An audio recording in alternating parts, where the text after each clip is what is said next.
whole nother level, but still keep it ghetto. Whole nother level, but still keep it ghetto. Welcome to episode 10 of The Process of Hip Hop.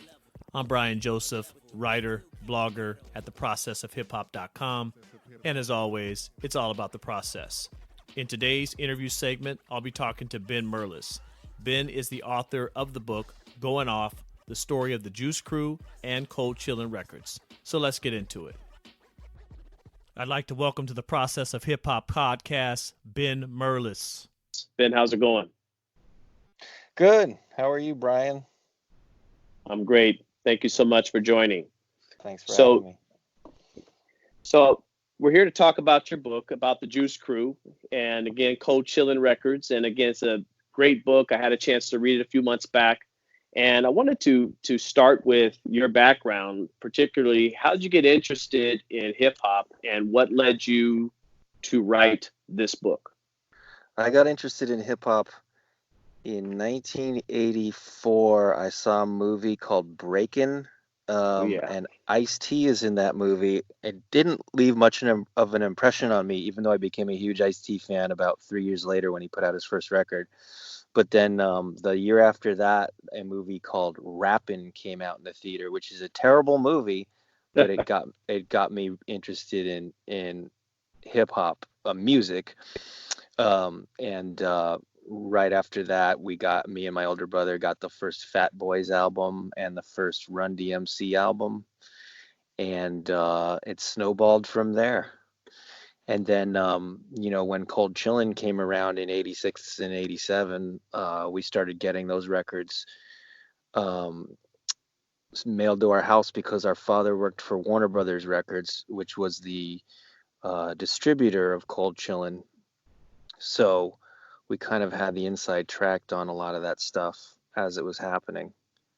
And so I thought it would make a great story for the Cold Chillin story is it's been told in pieces here and there, but never before in one place. Whereas Def Jam, there are a couple books about Def Jam recordings, and I always thought Cold Chillin was at least equal in quality to Def Jam in terms of their recorded output.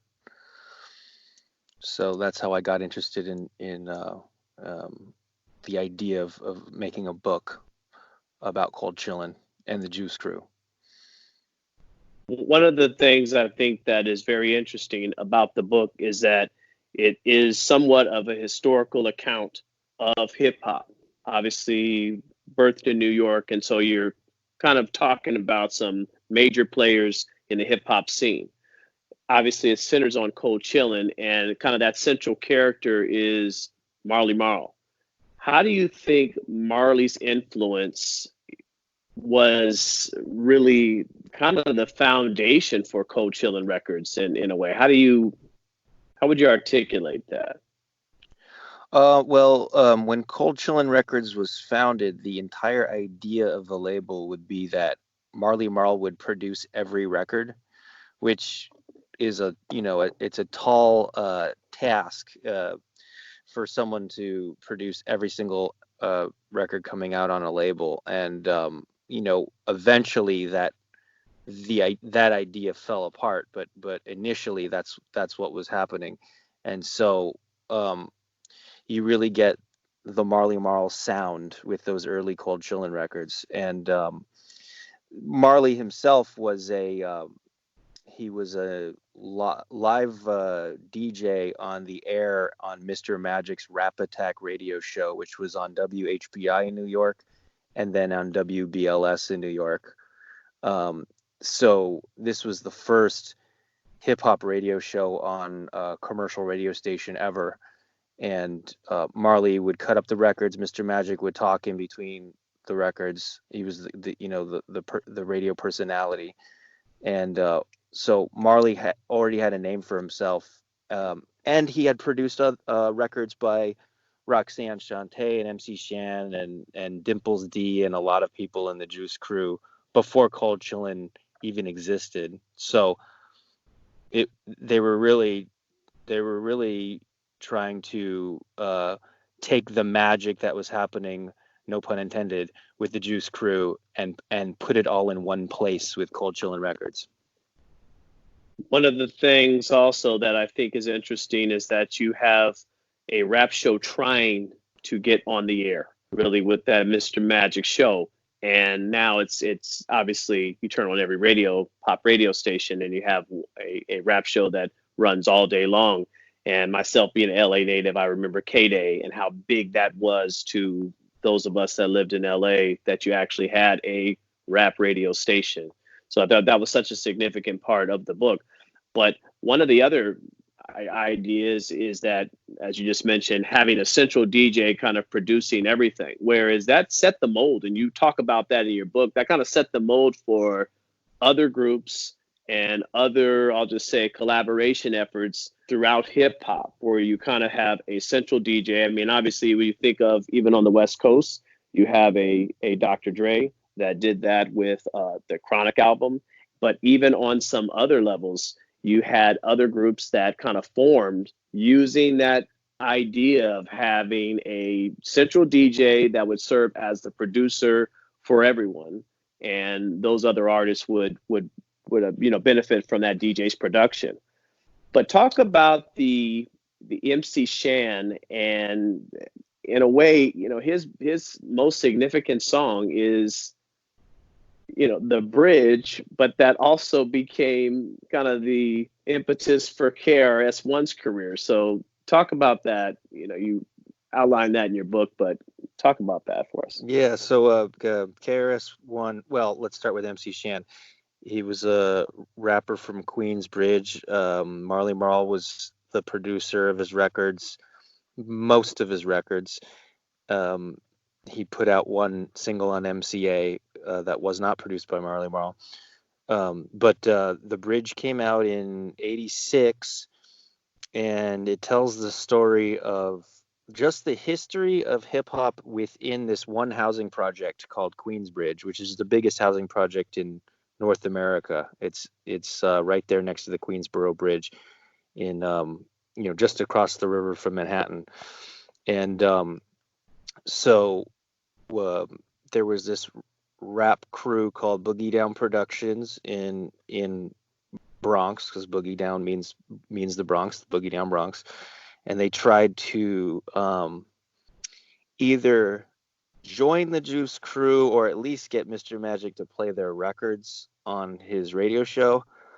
They had just started out, and Mr. Magic wouldn't give them the time of day. He embarrassed them in front of people, a group of people in a recording studio, and it sparked a lot of resentment, and they immediately recorded this answer record to The Bridge called South Bronx, which follows the same cadence as The Bridge, but it disses Marley Marl and MC Shan, and accuses the song The Bridge of saying that hip hop as a whole started in Queensbridge, which it never does. And KRS-One, if you ask him now, he'll say, I knew that's not what the song said. I was just trying to, poke and prod and get my record played. And it worked. It became an instant hit, and it really put Boogie Down Productions and KRS-One on the map.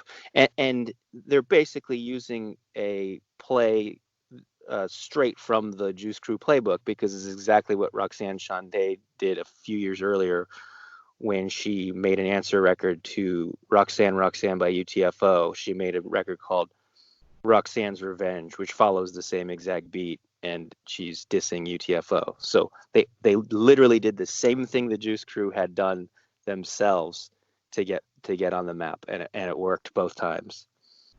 And then there were a few back and forth answer records. MC Shan responded with Kill That Noise, and then BDP responded with The Bridge Is Over. And The Bridge Is Over pretty much ended it, because it was such a huge record that and it was so vicious and biting and effective at dissing MC Shan and Roxanne Shante and Marley Marl, that it kind of ended the feud right then and there. But then it set up a precedent for other people to diss each other on records, and you see that happening to this very day. And rap has always had that element, very, very similar to the Dozens, where again MCs are going at each other, and obviously that's the basis for battle rap. I think the interesting thing also is that really launched KRS-One's career, and he even says that in your book. Had it not been for the bridge, he's probably not who he is, and obviously one of the best MCs of all time. So I thought that was interesting that he admitted that basically, without MC Shan, there probably is not a KRS-One, at least as we know it. So I thought that was definitely a key point. The other element is that, of course, because what we know happened in hip hop, the diss record, how it was really in fun. It was not like fast forward to years later where you had the East Coast, West Coast feud between Bad Boy and Death Row. It definitely wasn't like that. It was more if anything, in fun. There was even, times where the groups got together, obviously, and talked about it. So it wasn't that big of a deal. The other interesting thing, I think, with that was that you had also LL Cool J kind of come into that mix with the beef with MC Shan a little bit. And, I remember these taking place. I was right around junior high school at the time. And obviously this is before social media, before YouTube, where everything is, or the 24-hour news cycle. So before all of that took place. So you just were kind of hearing bits and pieces of what was going on, and different diss records and different response records and things such as that. Yeah, and you said you grew up in LA listening to K-Day, and so did I. What part of LA? Long Beach. Oh, Long Beach. Okay. Yes. I was in LA proper. Yeah. Cool. So I just remember how significant K-Day was to the hip hop movement, because number one, me and everyone else I knew, we would sit by and actually with our Memorex tapes, and you'd record, the whole Greg Mack show, and then you'd play it the next day. And I laughed about how, comical it is at the time, but that was the best way for you to have hip hop, because other than that, you were exposed to top 40 music. And I remember in LA, you had things like Kiss FM and other stations that, every once in a great while, they might play something remotely close to hip hop, but there was no true hip hop radio station being played for a significant amount of time. So K-Day was definitely groundbreaking. A couple other central characters kind of in the Juice Crew is Biz Markie. And I think that a lot of times people look at him as he has a comical side to him, definitely a comic relief. But talk about Biz Markie's role in the formation, really, of Cold Chillin Records, and kind of arguably being one of their central stars, at least at the very beginning. Yeah. So Biz Markie came into the Juice Crew around either 84 or 85.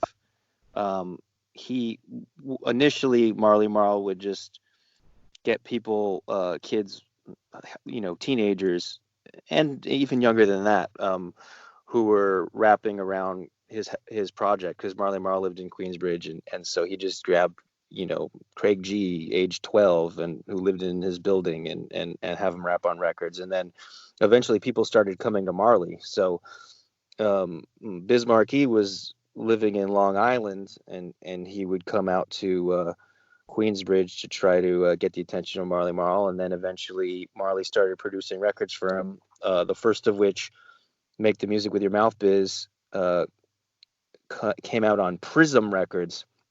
And Prism Records really is Cold Chillin initially was a sub-label of Prism. So Prism is this dance label, or initially a disco label from the late 70s.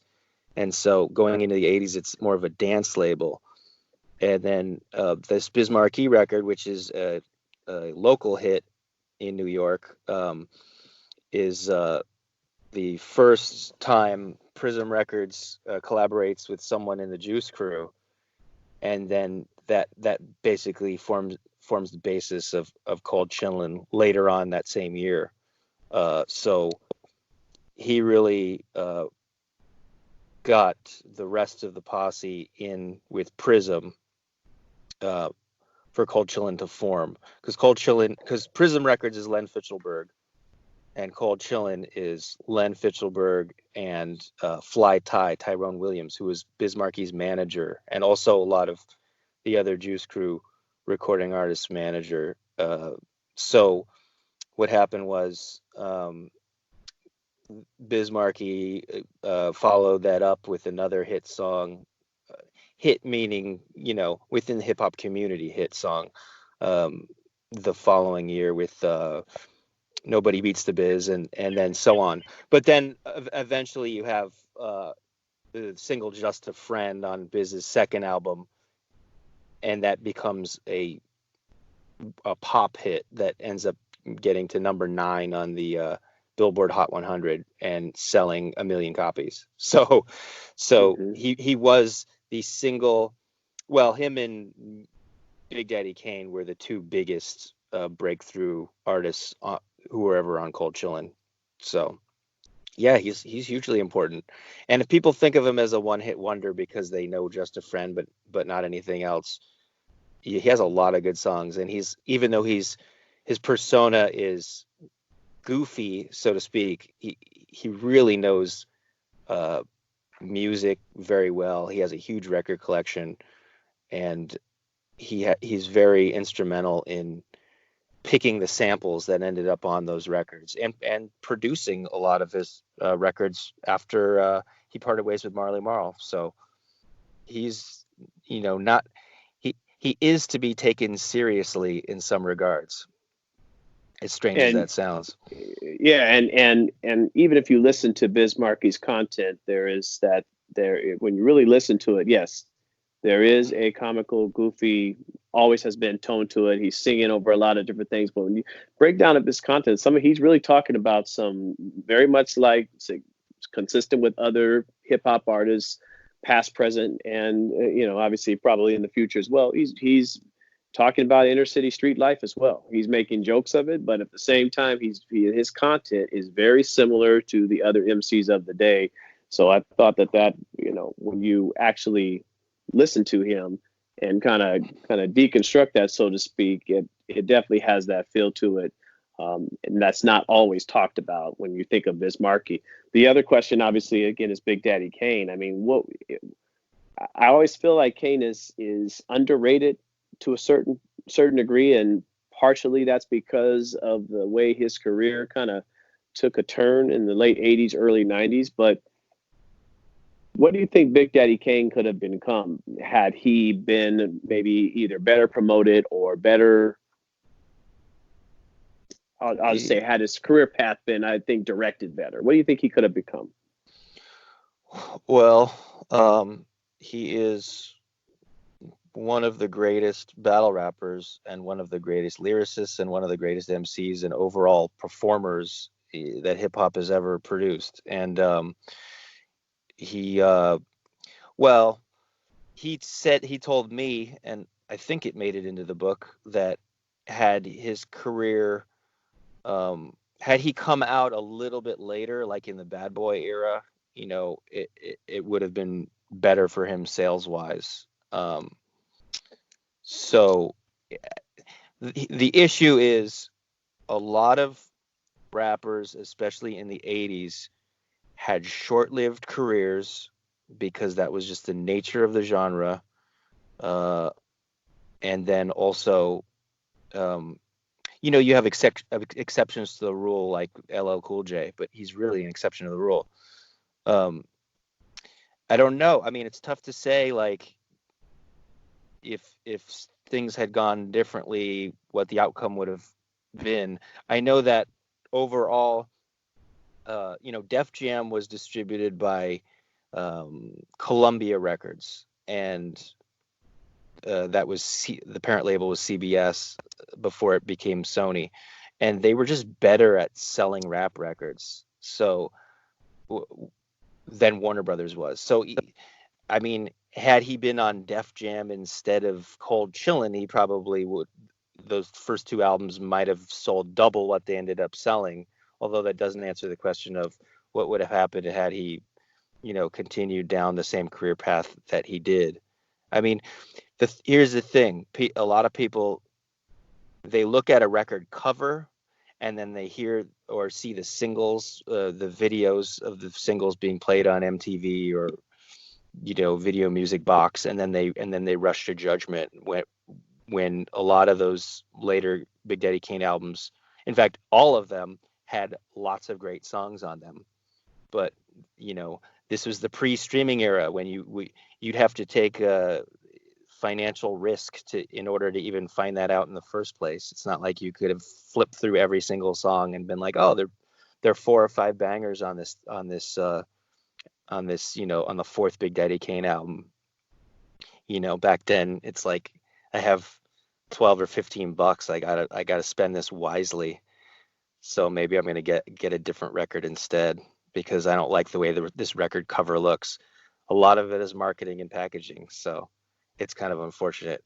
But I have noticed that all those later albums have made their way onto streaming now. So if you don't have fond memories of Prince of Darkness or Taste of Chocolate, go back and flip through those on Spotify. You'll be pleasantly surprised. There are a lot of great hidden gems in both of those albums. And his career, again, you kind of mentioned LL.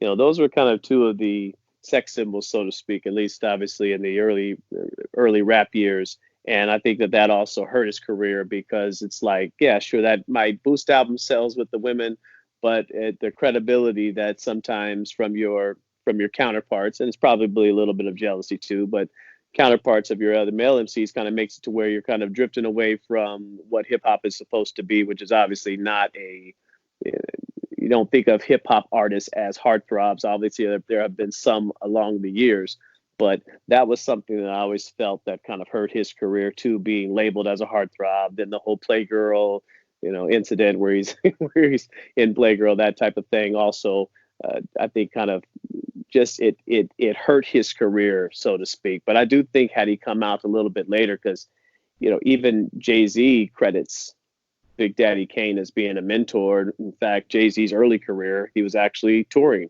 a little bit with Big Daddy Kane and actually being on stage, and kind of credits Big Daddy Kane for a lot of his growth as an MC. So the skill sets were definitely there that Kane had, that I thought were just underrated and continue to be underrated nowadays. So as far as I think the other major element of this book talks about the sampling, and really kind of what did Cold Chillin' Records in, and just the aspect of not being able to sample records. And that changed hip hop for everyone, for all artists, aspiring artists, new artists, established. Talk a little bit about that. The procedure would be to contact the songwriter or publisher of a song to get permission to use it as a sample. And in the case of Gilbert O'Sullivan, the song Alone Again Naturally, which was sampled on a Bismarcky record, they did ask permission and they were denied permission, and then went ahead and used it anyway and released the record anyway, and then got into huge trouble for it. And there was a giant lawsuit, and the judge made Warner Brothers remove all the albums from the shelves of every store that was carrying it, which is unprecedented. No one had ever done that before. And so it made people, you still needed permission before that point, but it showed the seriousness of skirting the law, so to speak. And so from that point on, major labels really took sample clearance seriously, because there was a huge financial risk associated with, not crossing your T's and dotting your I's. And so Warner and specifically hired this guy, Sherwin Stroll, I hope I'm pronouncing his name right, to this guy's entire job. This is before the internet really existed. The internet still existed, but it wasn't what it is today. This is the very early 90s. This guy's entire job was to sit in the basement of Warner Brothers Records and listen to rap records before they came out to try to find what they were sampling to make sure that they had cleared the samples. So he was a human music encyclopedia. He could hear a song and know what the sample was, before the days of whosampled.com, where you could just look up anything. And it drove him nuts. I have a quote in the book about a publicist for Warner, Bill Bentley, talks about how he says they locked him in the basement and made him listen to rap records all day, and it drove him insane. But that's that you had to. It became a serious deal, and I think it really changed the way rap records are made, because you didn't have songs that had 10 or 12 samples on them anymore, because that it wouldn't make sense economically to clear every sample and then actually turn a profit from a song that has 10 or 12 samples on it. So it kind of reduced the number of samples, I think, and until eventually people stopped even sampling in a lot of cases. So, and also I thought what was significant about that is that you mentioned this in the book. It wasn't until they started sampling pop music and some other genres. It was fine to sample James Brown. For whatever reason, that wasn't as big of a deal. It wasn't until it started moving forward with sampling a lot of pop music and other genres, where you had, artists that maybe that was their only hit and that was being said, that it kind of became the basis of the lawsuits. Right, because Gilbert O'Sullivan was I thought that was wonder. Yeah, that's right. But not necessarily, because I think Prince was really finicky about people sampling him, and he had tons of hits. So it just came down to the individual and how they felt about protecting their own music, and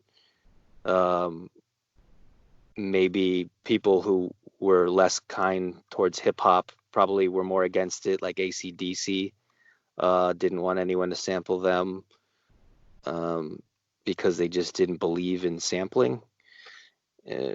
So any sorts of number of reasons why people would either charge a ridiculous amount of money or just outright deny someone's a sample clearance. So again, great book. So what's next for Ben Merlis? Oh man, well, I'm doing you have this book now. What's next?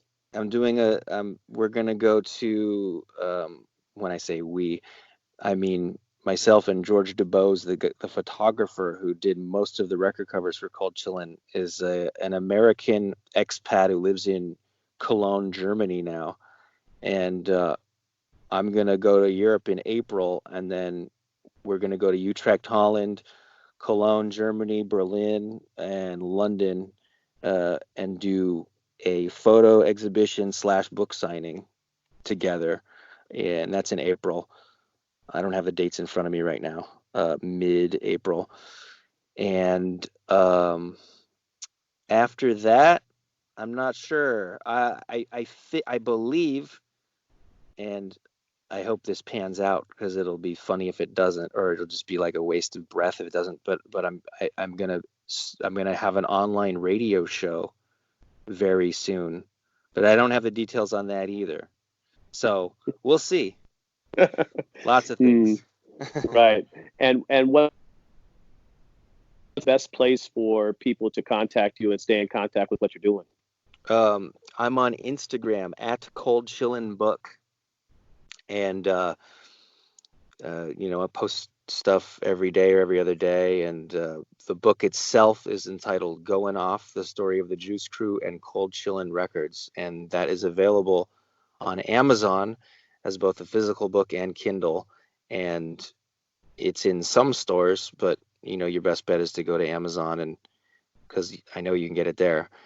And BMG is the publisher, and I think you're gonna dig it. But anyone who listens to this podcast, I'm sure is gonna like my book.